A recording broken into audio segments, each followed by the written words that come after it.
आज आपके लिए बना रहे हैं एक फ़्राइज़, जो कि एक्चुअली रमज़ान के लिए आपको काफ़ी ज़रूरत होगी इन चीज़ों की। इफ्तारी के टाइम पर बच्चों को भी काफ़ी पसंद आएगी इंशाल्लाह। तो इस रेसिपी का नाम है चिकन गार्लिक फ़्राइज़। तो यहाँ पर आप देख लें, यहाँ पर ये आलू हैं, इन्हें मैंने जो है श्रेड कर पानी में रखा। उससे होता है कि ये काला नहीं होता। तो ये आलू है, पानी में इससे उसको डाला था मैंने। और चिकन के ब्रेस्ट के पीसेस आपको चाहिए होंगे। यहाँ पर आप देख लें, ये राइस फ्लावर है, यानी कि आटा है चावल का। तो ये आपने इसमें इस्तेमाल करना है। अंडा जाएगा, दैट्स एग। गार्लिक पाउडर बीच में डालेंगे, यानी कि लहसुन का पाउडर। कुटी हुई लाल मिर्चें, दैट्स क्रश्ड रेड चिलीज़।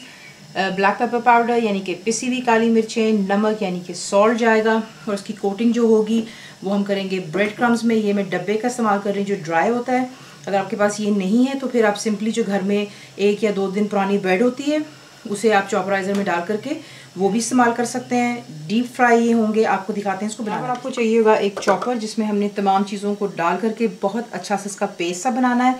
तो सबसे पहले बीच में जा रहे हैं श्रेडेड आलू जो हैं, इसको अच्छी तरह निचोड़ लीजिएगा ताकि इसमें से तमाम पानी जो है वो निकल जाना चाहिए। तो ये हो गए बीच में पोटैटोज़, चिकन के ब्रेस्ट के पीसेस बीच में जा रहे हैं, गार्लिक पाउडर, कुटी हुई लाल मिर्चें, नमक, पिसी हुई काली मिर्चें,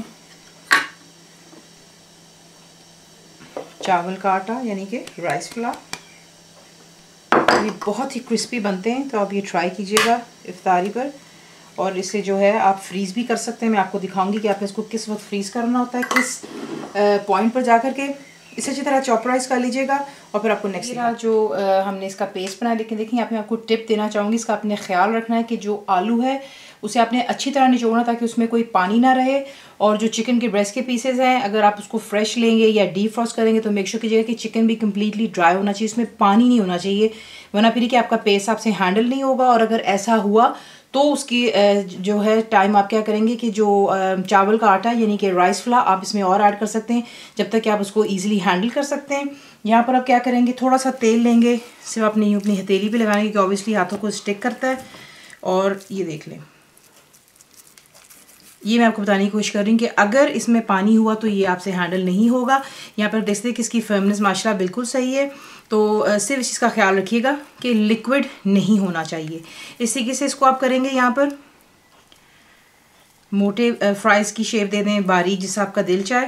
और उसके बाद आप इसे यूं कर जो ड्राई ब्रेड क्रम्स है उसमें डालेंगे और इन्हें बनाकर इकट्ठा कर लेते हैं और तेल गर्म करने के लिए। यहाँ पर जब आप इसको कोट कर लेते हैं तो आप इसको फ्रीज़ कर सकते हैं। और जब आपका दिल चाहे आप इसे निकालें, गर्म तेल में डालें, फ्राई करें। बच्चों को लंच बॉक्स में भी दे सकते हैं, स्नैक्स के तौर पर भी कर सकते हैं, साइड डिश जो आपको पसंद है। फ्रीज़ करने का तरीका भी आपको बता दिया। अब जो है इसको फ्राई करते हैं। फिर आप देख लें, तेल में कर चुकी हूँ गर्म। थोड़े से जो क्रम्स भी आपको नज़र आ रहे हैं, मैंने एक आधा पीस डालकर चेक किया था कि तेल का टेम्परेचर सही है कि नहीं। तो प्लीज़ मेक श्योर कीजिएगा। टिप दोबारा आपको दे रहे हैं कि यहाँ पर तेल जो है गर्म होना चाहिए, उबलता हुआ नहीं, यानी कि हॉट हो, बॉइलिंग हॉट नहीं होना चाहिए। और उसके बाद आप इसमें जो है इसी के इसको डालेंगे। ओवल आप मत कीजिएगा और इसको आप बिल्कुल हाथ नहीं लगाएंगे। याद रखें, चिकन भी बीच में कच्चा है और आलू भी। तो जैसे ये कुक होंगे ये खुद ब खुद फ्राई अप होकर के गोल्डन होकर के ऊपर आ जाएंगे। और फ्लेम आप रखेंगे यहाँ पर इसको लो टू मीडियम के दरमियान में और इससे गोल्डन हो जाने। इस तरह ये इनसाइड आउट कुक होंगे, ये खुद ब खुद फ्लोट होकर के ऊपर आ जाते हैं। और सिर्फ फिर आपने इसको कलर देना होता है कि जिस तरह गोल्डन होंगे आप प्लेट पर टिश्यू रखेंगे और इन्हें निकालेंगे ताकि एक्स्ट्रा जो ऑयल है बीच में से ड्रेन आउट हो जाए। और फिर इसको डिश आउट कर लें। इसे फ्राई हो जाने के बाद आप इसे सर्व करते हैं गर्म केचप के साथ में या स्वीट चिली सॉस के साथ। फुल रिटन रेसिपी के लिए आप जाएंगे मेरी वेबसाइट पे which is cookWithFaiza.net पर। ज़रूर बनाइए, बताइए आपको कैसा लगा। दुआ में याद रखें। Thank you for watching the video.